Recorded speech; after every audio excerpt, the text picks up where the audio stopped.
is Shelia Marie with Let's Talk.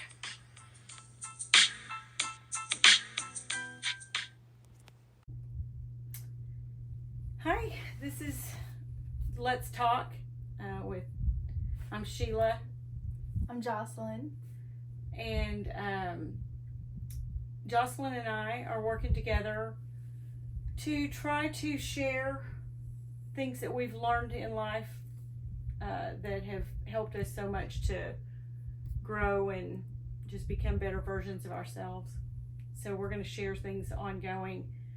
I've earned a bachelor's degree in psychology and a master's degree in human development, and done a lot of things over the years. And Jocelyn and I started working together recently, and she's super insightful, and we just get into conversations that we find helpful for ourselves. And so that's what we're going to do. And today's discussion is going to be about overcoming depression. Yes. Yeah.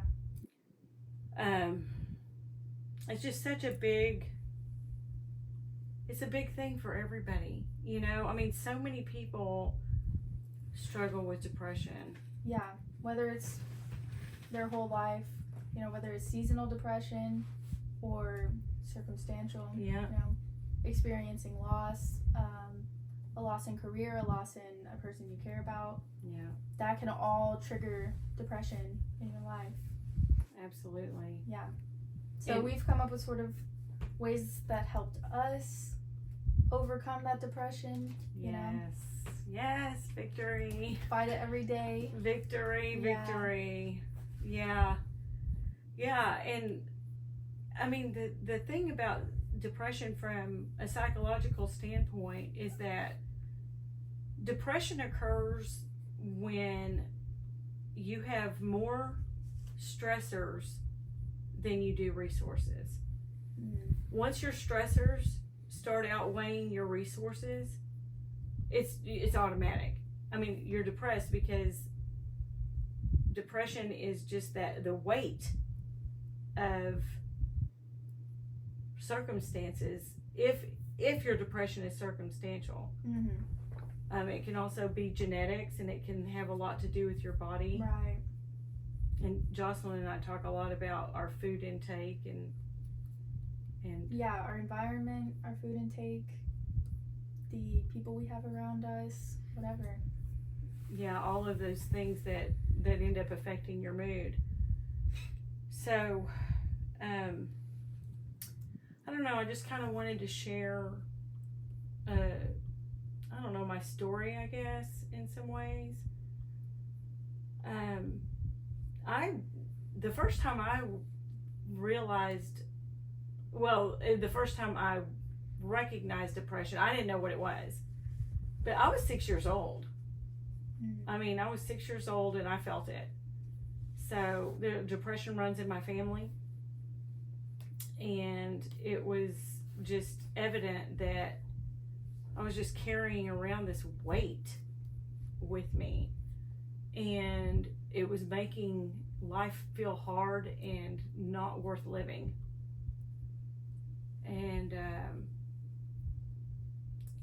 fast forward to age 28, I was in therapy, and I saw a therapist for like a couple of times a week for 18 months, just trying to learn everything that I needed to know. But when he told me that I was depressed, I mean, that was new for me. And I mean, this was back in like early 90s.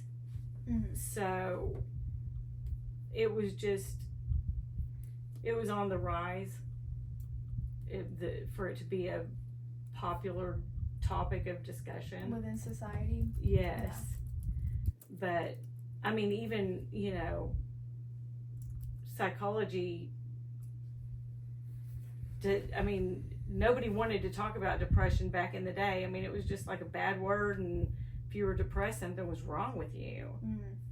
Not you're human, and these things are really just there's a lot of contributors to why somebody might be depressed. Yeah. But I learned that I was depressed, and it was so overwhelming to me to feel that way all the time. And I really felt like, when I try to think about how to explain it, I mean, I thought about using an analogy like, you know, a fish in muddy water, but that is not sufficient. I mean, like, it's really like a fish in the mud. Like, you're supposed to be swimming, but you're literally in the mud. Yeah. And you're like, oh, I have to swim. I have to keep moving. I have to keep doing what needs to be done. But you can barely move. Right. Ooh, that's a good analogy. Because that goes back to not having enough resources also. You know, you don't have fresh water to be able to continue to swim. Yes. You're stuck in the mud. Oh, yeah. Yeah, exactly.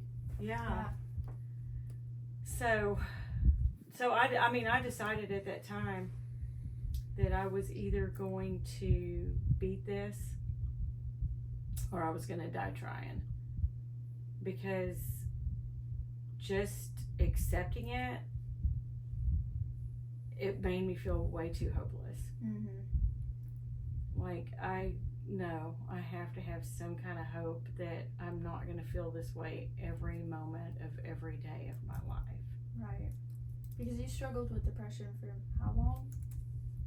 Really, I think my whole life, you know. I mean, I don't know if I was born that way. I don't know how it works, really. Right. I mean, since you were 6, so. Yeah, at least since I was 6. And my very, very first memory, I wasn't even 2 years old because I had on a cloth diaper and I potty trained at 2. So I had to have been less than 2. But I felt it then. Mm-hmm. I remember it. I remember that feeling in my very first memory. So, Wow. I mean, and there were circumstances in my family, in my household, that could have definitely been contributing to that. Also, I mean, over the years, I've learned that, I mean, there's a variety of foods that I need to stay away from personally. There was, and I'm not going to mention brand names because I don't want to get sued, but there was a certain kind of soda that just when I went through like a trial and error period where I would just take something out of my diet. This was at a therapist recommendation. It was the best recommendation ever. Take something out of my diet for 30 days. Completely out. 30 days. Well, Mm-hmm. I mean, the way I am, as long as there's a time limit on it, I can do anything. Yeah, you can do anything for 30 days. I'm like, it's 30 not days. forever, I'm it's like, not a I'm year. looking for December 1 to hit so I can get back to my whatever it was I was wanting to eat or have Yeah. or whatever. But I would take it out, and I did it with salt. I did it with sugar. I did it with sodas. I did it with just candy in general. My very favorite thing to eat in the whole world is Nutty Buddies. They're so good, but they do not do me any favors in the bigger picture. Yeah. I can eat a Nutty Buddy for temporary satisfaction purposes only, but then you better take the rest of the box back home with you because I'm going to eat them all. Yeah. I don't have, like, my discipline's not there on foods. Mm-hmm. So you were doing this just as an experiment? I mean, how do you feel at the end of those 30 days? Yeah, and that's the thing, is that I was doing it so that I could clearly know how things were affecting me. Mm-hmm. I remember it. When you go through something like that, like when I took sodas out of my diet, I mean, I used to just live on one certain kind of soda. I mean, like, that's all. I never even drank water, like, ever. I mean, it wasn't a thing. Yeah. I bought 2 liters of soda in 2-liter bottles, and I would drink, I don't know, 10 a week. It's all I drank. Yeah. All day, every day. So when I took that out of my diet, you can only imagine that I was feeling it. Mm-hmm. But what happened with me was that with that in particular, I mean, I remember that month. I remember how it made me feel. I remember, and then when the month was over, with all of these foods, I would just purposely just put it back in full force, just like I've always had it. And it is just a night and day difference. It affected me mentally, emotionally, energetically, so many things. So I learned what my diet needs to be, and I'm not a big preacher, you know, like across the board, because I think our bodies are different. Yeah, I totally agree. I think sugar is addictive, you know, when you take it out of your, you know, habit of the meals you make every week or month or whatever, it feels different than when it's just always incorporated. You're always craving it. And I think that's like when you feel that depression, your body is seeking out that like rush of dopamine and serotonin and adrenaline and all that. And so it's easy to just eat something or drink or whatever, you know, but long term that doesn't actually help you. Like, it just makes things worse. It creates a habit, and it just harms your mental health, you know. Yeah. Your brain's just made up of chemicals and all these like craving receptors and all that. Like, when you deny it enough, it's gonna stop going off, you know.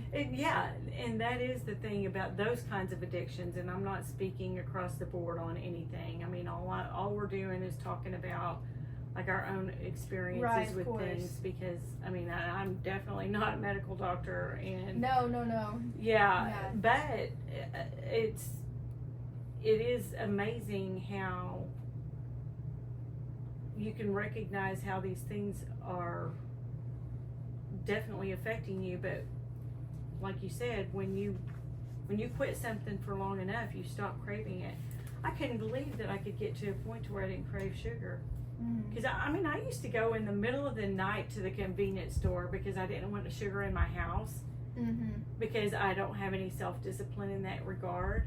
And so I'd be over there buying Mike and Ike's in the middle of the night just to get my sugar fix. And I've done that my whole life. Yeah. So when I took sugar out of my diet completely, one of the things when I did take it out of my diet, with that in particular, drink lots of water and take aspirin the first few days, because you're going to have a headache.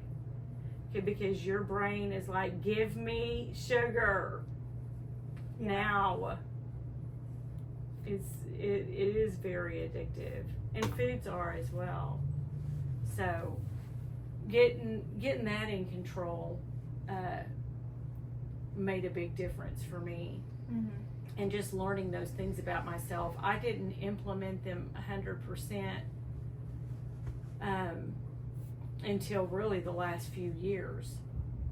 And sometimes it's still, I mean, I'm always a work in progress, you know. I'll get off and do something and that I know, and if I did it all day, every day, it's not going to be the thing I need to do. Yeah. But I can do, your body can handle almost anything every once in a while. You don't have to be like, oh, never again.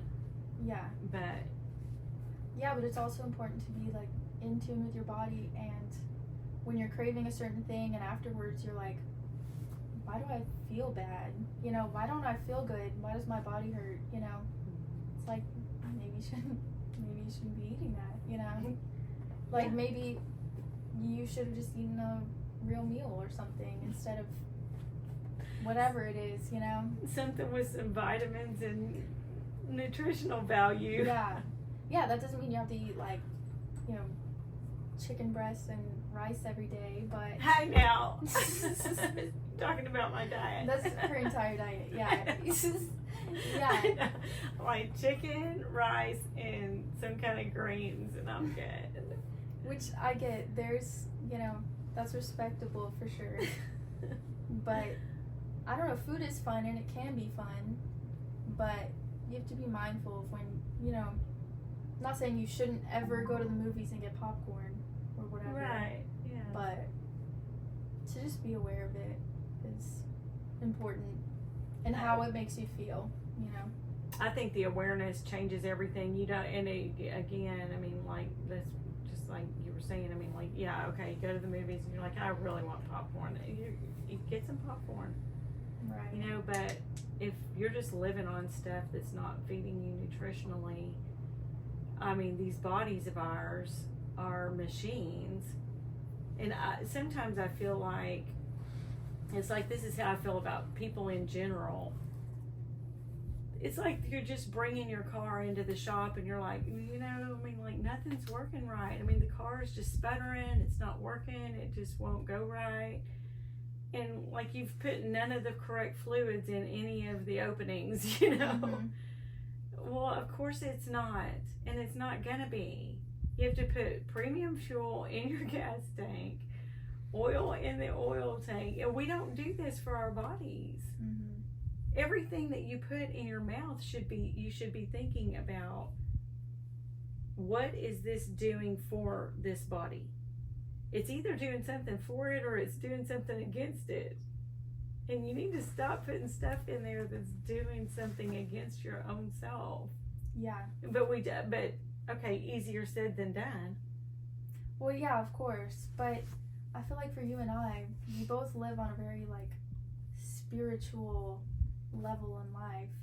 True. You know, our bodies are a vessel, but at the end of the day, I really do believe like I am the universe, I am, you know, God, whatever you want to say, experiencing itself, you know.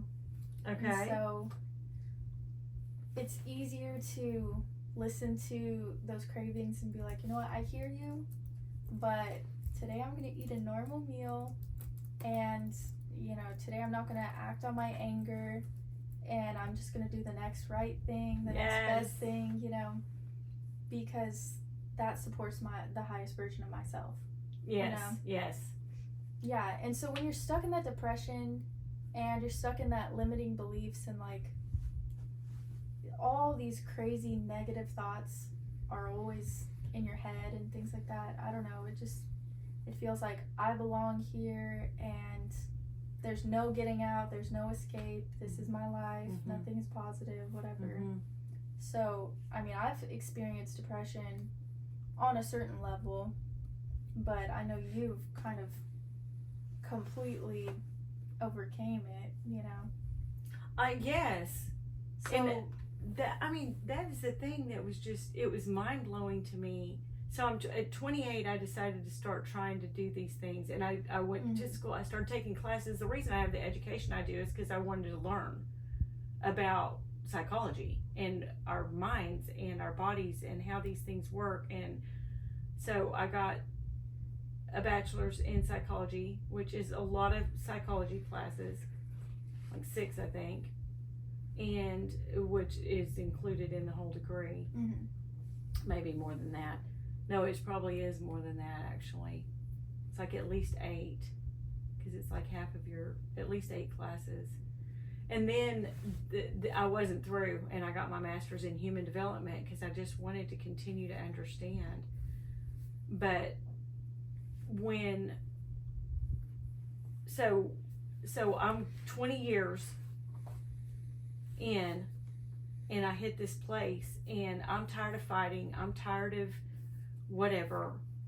I've got all kinds of tools in my toolbox, but I'm still not using all of them really. I mean, I've got a lot of information, but I'm not eating right. I'm not on any kind of a good sleep schedule. I'm not feeding myself with positive thoughts. Okay, it's not helping me to know all this stuff if I'm not putting it into practice. Right.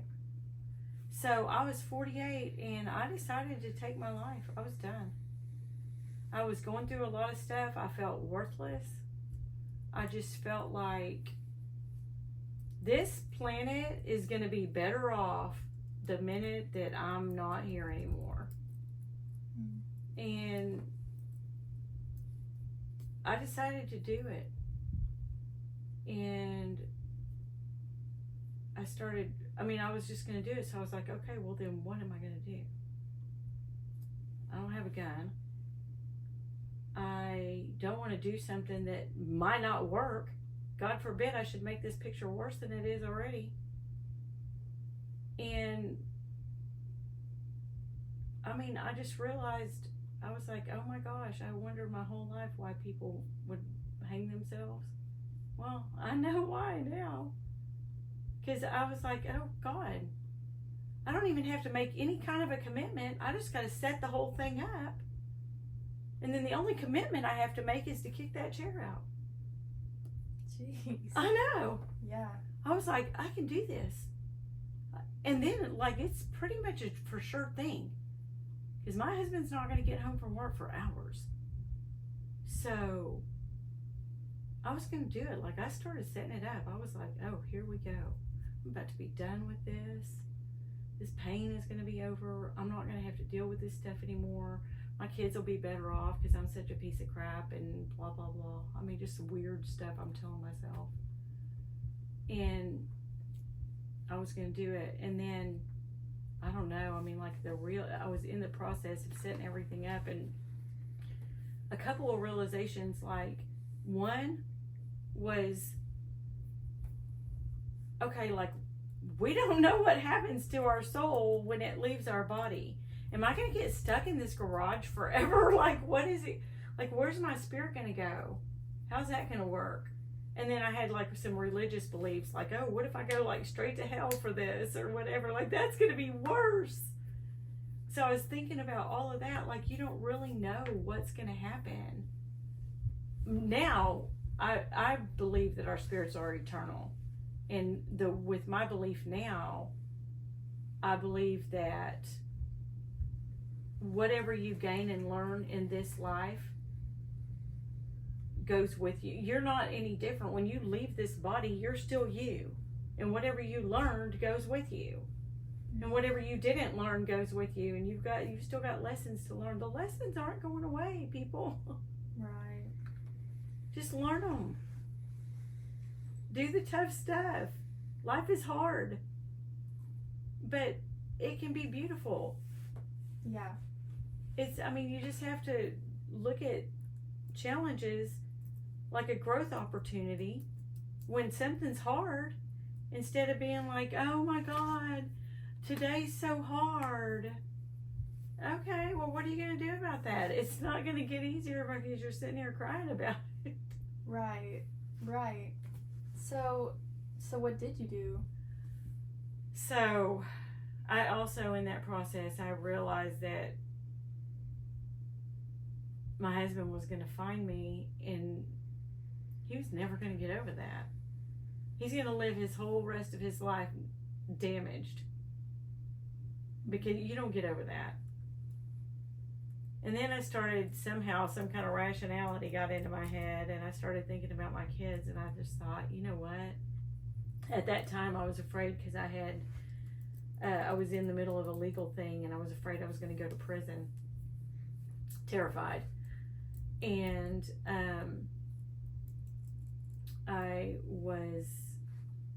didn't want my kids to have a mother that was in prison. So like I suck at the worst level.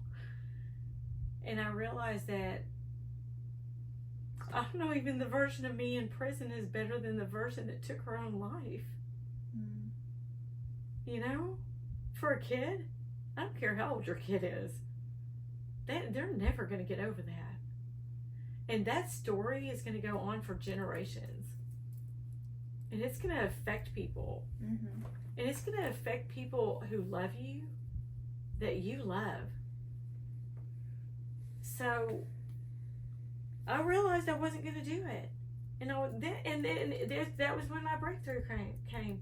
I was like, well, F them, I'm staying here. Things got to change. Yeah. If I'm going to stay here on this planet, I got to figure this shit out. I can't keep feeling like this. And the best thing, realistically, and this, over the next 2 weeks, all of this stuff came together for me. I immediately changed my diet, and what I did at that time, I had already gone through all the how things affect you, and then I just kept on doing what I did. Mm-hmm. And I'll tell you how bad I was. One year so our family does this white elephant gift thing. And okay, so long story short, for my white elephant gift, I got 18 big bags of candy corn. I remember that. Oh yes. my God. By March, I had eaten them all. 18 bags. Big bags. Yeah. Of candy corn. That's how bad I was on always wanted that temporary, immediate satisfaction of stuff. Never mind what it's going to do to you tomorrow. Mm-hmm. No. Folks, it's a hard no. Candy corn's not even that good. Oh my God, it's just pure sugar. It's disgusting. The whole thing is just sickening. Anyway. So I changed my diet, and what I did immediately was I was just like, okay, if it's not just natural, if it's not a meat or a fruit or a vegetable, I'm just not going to eat it. Period. I don't know enough about foods really at that point, so that feels safe to me. You know, God created it. I can eat it. I'm good with that. And I did that. I switched to that, and then over time I started, learning more about foods and putting other things back in. Did that. I started making myself, no matter what, do 30 minutes of cardio a day, which might have just been like walking around the block. Just something that's, I'm up moving, doing something, because I was spending a lot of time sleeping on my couch at that point. Mm-hmm. So, did that. And so at 11:30 p.m., if I hadn't done my cardio, I made myself do it. It was 11:30 p.m. a lot of times. Yeah. I'm big. I'm great if I get pushed to the last minute. Yeah. I'm like, well, there's no time left. I have to go do my walk now. And I would do it. So I did that. Takes discipline. I didn't do everything from, consistently across the board, but I made these changes. Mm-hmm. I realized in my process that there was a part of me that just wanted to be depressed. I wanted to be mad and upset about all the crap that I had endured in my life. Yeah. And I wasn't willing to let it go. And if you're not willing to let go of that stuff, it's there and it's affecting you, and it ain't helping nobody. It's just not. So I let go of the stuff. This was a process. Of course, yeah. Started really made a big thankful list, started just reciting it, things to be grateful for. One thing I've realized through my process is that if you think about all the things that you have to be grateful for every day, there are just so many, you're going to run out of time. If you're thinking negative, bad, oppressive thoughts, you're just making time for that stuff. Yeah, that's something that's helped me a lot. I don't do it every day. I don't do it all the time, but I try to make it a priority to the first hour that I'm up. I do,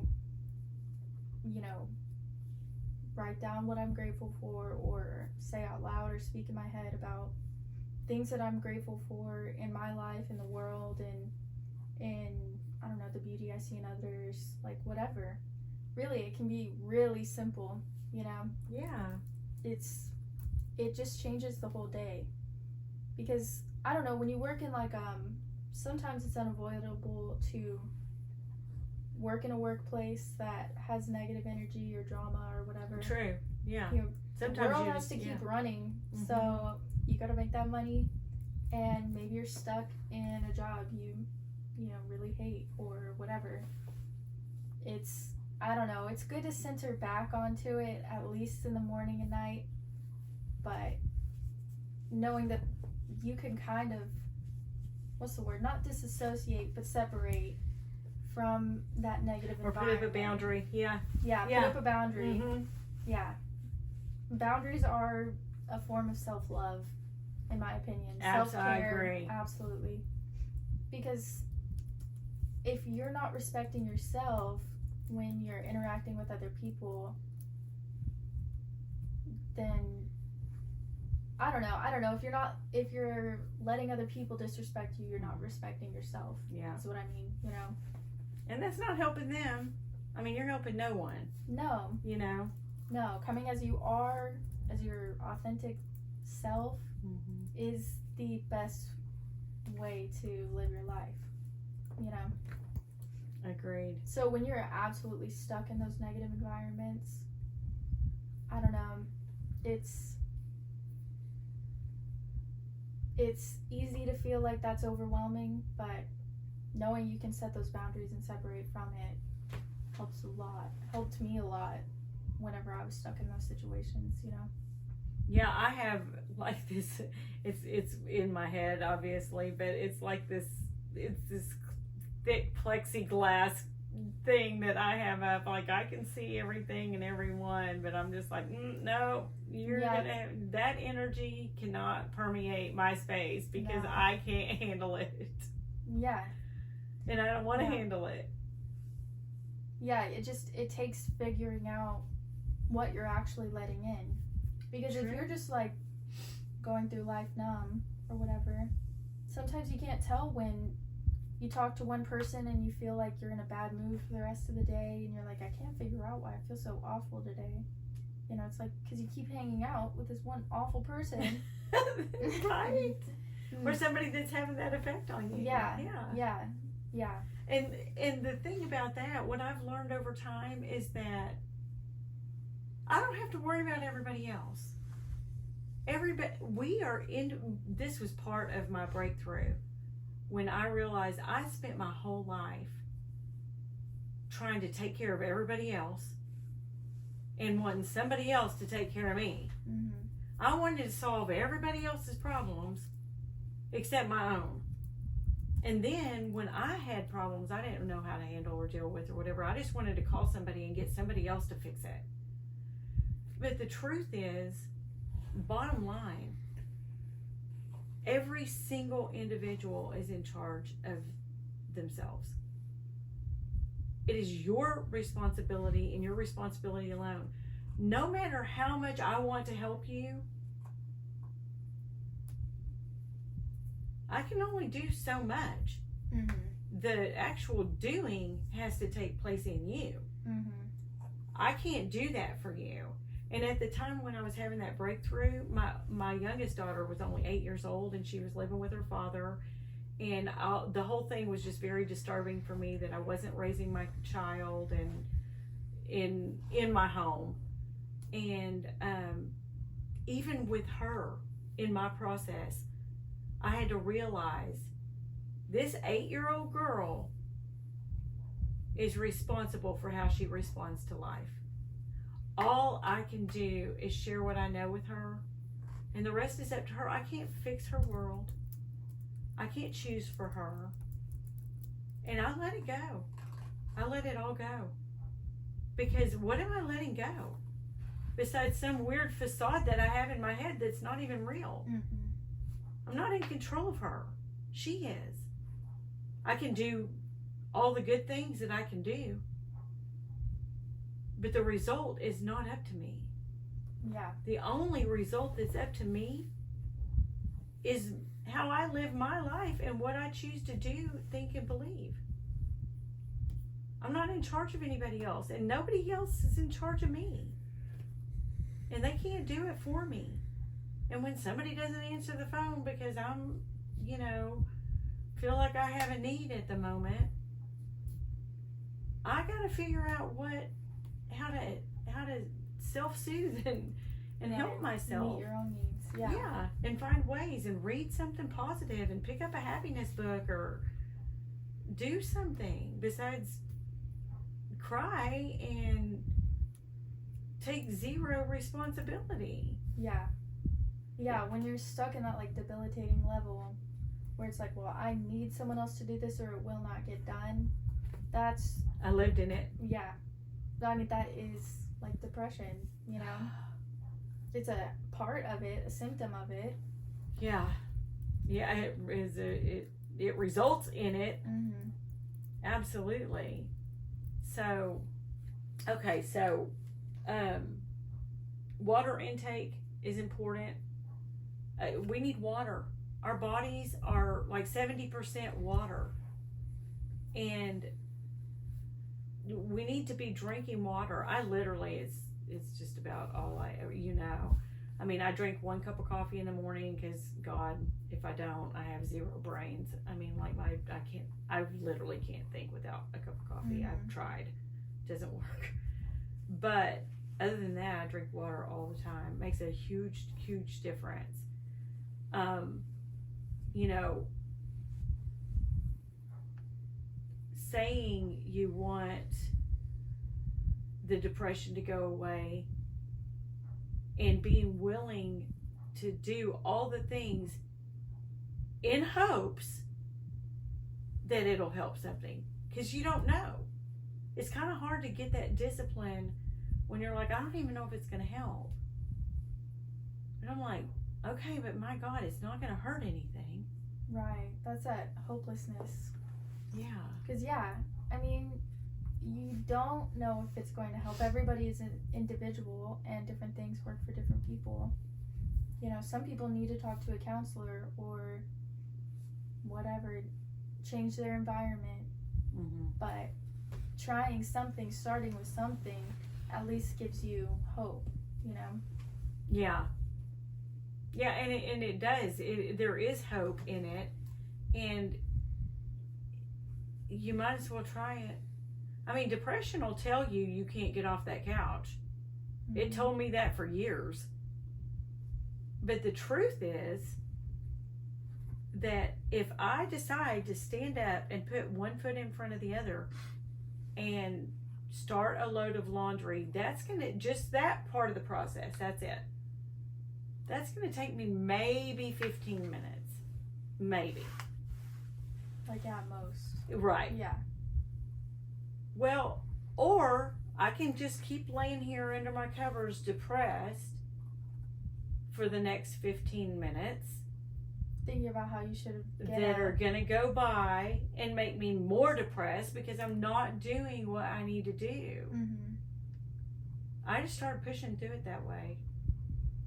Yeah, I think, you know, people with ADHD struggle with that too, you know? That executive dysfunction. Yes. Well, I, you know, can't get my tags renewed on my car because, you know, I have to go get an inspection and I've got to go get an oil change, and it's all these steps that separate you from the end goal. Mm-hmm. And mentally, it's like, okay, this is impossible now. I might as well just wallow in it, you know, and do nothing at all. Yeah. Not even start on the first step. But the minute you take the first step, you're 1 step closer to getting to your goal, you know?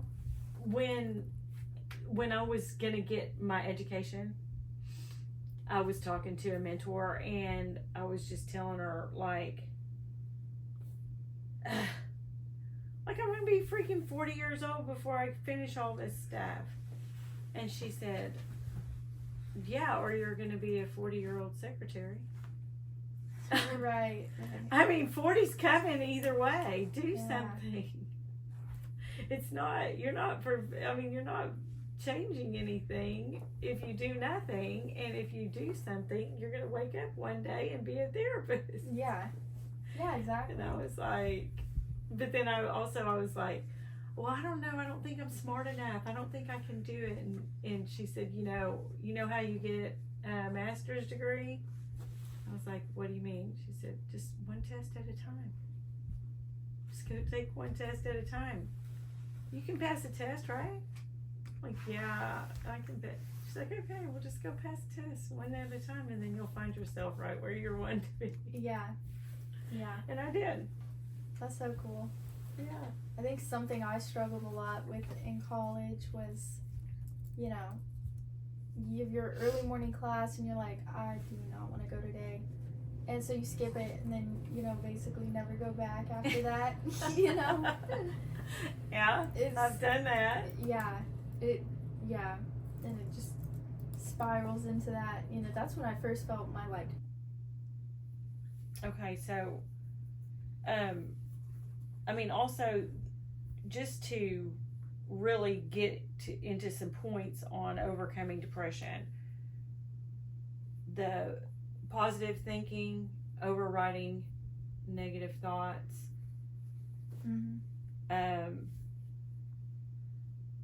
One thing this is something I used to work for a hospital that helped elderly people, and this is something that they came up with. This was a thing. You have to sit on your pity pot every once in a while, but you have to know when to get off and flush. And the point is, you cannot ignore things that are bothering you. They have to be addressed in somehow, but you can't just let them run over your life. Make time to think about things that bother you. Set yourself an alarm. Give yourself 30 minutes. You know what? I'm just going to think about how bad this sucks for 30 minutes. And then I'm going to move on with my day. Yeah. And I can think about that again tomorrow morning at 11. And start compartmentalizing things that are bothering you so you're not ignoring them completely, because that really does not work. One of the things, smiling, if you physically smile, it releases serotonin and dopamine. So just smile. Just make yourself smile. It's like medicine. I say smile till it reaches your soul, but smile even if it doesn't reach your soul. Just smile. It matters. Yeah. Because how you present yourself in the world, affects your world, Absolutely. Yeah. And you have to be willing to not be depressed. You have to be willing to be okay. It's foreign. When you know how to be depressed, you know how to make all those relationships work, and you're getting to where you're not depressed anymore, sometimes you'll find yourself running back. Yeah. Like with anything with change, we don't like it. Yeah, because as a healthy human, you have a lot of responsibilities. You have to be willing to accept those responsibilities as a healthy person. Yeah. Walking through life. Yeah. So, just be an overcomer. Find all the tools that work for you and do them. That's it. Just keep doing them. I did beat depression. I haven't been depressed at all. I've had down days. I've had days that felt like they were pretty sucky. Right, of course. But I know what depression feels like. I lived it for way too long. I have not been depressed since I beat it. I have not, not at all. I've not felt it. So, but if I ever get to where I'm feeling down and out, I'm like, oh, what am I eating? Am I doing my exercise? Am I smiling? Am I, overriding negative thoughts? Am I doing all the things? Yeah, going through the steps. Yeah. Yeah. And if I'm not, just reincorporating those. So, yeah. Anyway, so there's that. Yeah. Yeah, I think being willing to accept goodness is the biggest thing for me. Okay. Yeah. I don't know. Is that hard for you? Well, I catch myself having, limited beliefs or, imposter syndrome, where you feel like you don't fit in or you're not enough for whatever you're doing, or not equipped or whatever, Okay. So being willing to accept that I'm enough, I am deserving, I'm a good person, all of those things really, really give me the confidence to keep presenting authentically, Does it change things for you? Oh, absolutely. It'll hit me in waves, where I feel bad. I wake up feeling just weird, Yeah. And I'll repeat those things to me, and it changes the whole day, my whole perspective. I love it. Okay, well, that's our time for today. Thank you so much for joining us. We're going to keep at this. We'll get better and better at it. We just want to share info. So anything that is helpful, please use it. And if it's not helpful for you, don't worry about it. Yeah. just move on to the next. Find things that are helpful for you. They're out there. Yeah. Thank you so much for watching.